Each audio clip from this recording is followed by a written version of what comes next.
고등학생 갑은 멋을 내고 싶은 생각에 백화점에서 의류 3벌을 훔쳤대요. 옷을 훔치면 이건 절도죄에 해당을 하죠. 그래서 가정법원 소년부에 송치가 됐대요. 18살은 이제 벌금을 내거나 감옥에도 갈 수 있지만 아직은 소년이라고 부르는 나이에 해당을 하기 때문에 18살까지죠. 그래서 소년 보호 처분이라는 걸 받을 수가 있어요. 가정법원 판사는 갑에게 제시된 부과 가제를 이행하라는 명령을 내렸대요. 너 이거 풀면서 좀 착해져라, 반성해라, 이런 거죠. 그래서 옳은 걸 고르면요. 기억 이전에 성년 의제가 되었더라도 디귿, 가정법원 소년부에 송치될 수 있다. 맞는 말이에요.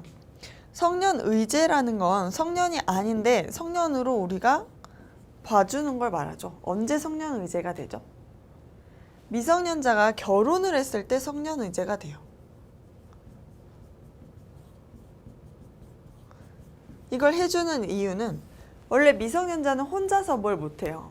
비싼 물건을 살 때는 부모님의 동의를 받아야 되죠. 그런데 결혼까지 했는데 내가 뭐 침대 사야 돼, TV 사야 돼 하는데 맨날 엄마가 따라다니면서 사줄 수 없잖아요. 그래서 결혼을 했을 때는 그 물건을 사는 거에 한해 가지고 이제 성년으로 봐주겠다는 거예요. 성인과 똑같다.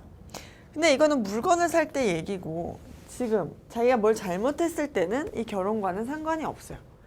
잘못해서 벌을 받는 건 이 나이에 맞게 벌을 받는다는 뜻이에요. 18살이기 때문에 일반 성인과 똑같이 벌을 받을 수도 있지만 좀 봐줄 수도 있다는 거죠. 그 좀 봐주는 게 바로 가정법원 소년부라는 곳이에요. 여기 가면 벌금을 낸다거나 감옥에 간다거나 이건 하지 않아도 돼요. 그러니까 소년들에 대한 특혜를 주는 거죠. 이 특혜를 주는 건 이 결혼을 통해 성년 의제가 되었더라도 특혜가 없어지지는 않는다는 뜻이에요.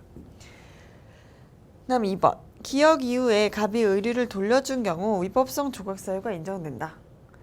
만약에 뒤에만 보면 위법성 조각 사유가 인정될 경우 얘는 무죄가 되죠. 괜찮아진다는 얘기잖아요. 그런데 옷을 훔쳤으면 그걸로 끝이고 훔쳤다가 돌려준다고 해서 내 죄가 없어지는 건 아니에요. 이미 훔친 건 훔친 거고 돌려준 건 그 이후의 사정이죠. 그러니까 옷 훔친 걸로 벌금 500만 원 받을 거를 너 돌려줬으니까 100만 원 깎아줄게. 400만 원으로 해줄게. 이런 정도의 차이가 있는 거지 아예 죄가 없어진다고 할 수는 없어요. 그래서 틀렸죠. 3번. 니은에 따라 검사는 디귿의 즉결 심판을 청구할 수 있다.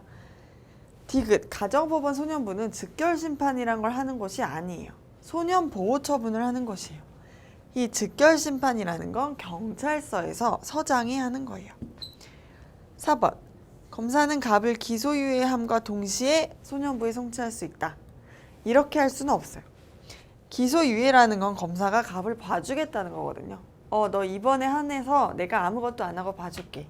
검사는 이렇게 할 권한이 있어요. 그런데 이걸 함과 동시에 근데 너 판사님한테 가서 뭐 봉사활동 받든지 뭐 하든지 이거는 따로 해. 이렇게 할 수는 없다는 거예요. 봐주려면 그냥 봐주고 아니면 법원으로 보낼 거면 보내고 둘 중에 하나만 할 수가 있어요. 5번. 갑이 리을을 이행하지 않으면 디귿에서 과료가 선고될 수 있다. 판사님이 내주신 과제를 이행하지 않을 경우에요. 근데 이거를 안 했다고 해서 과료를 선고받지는 않아요.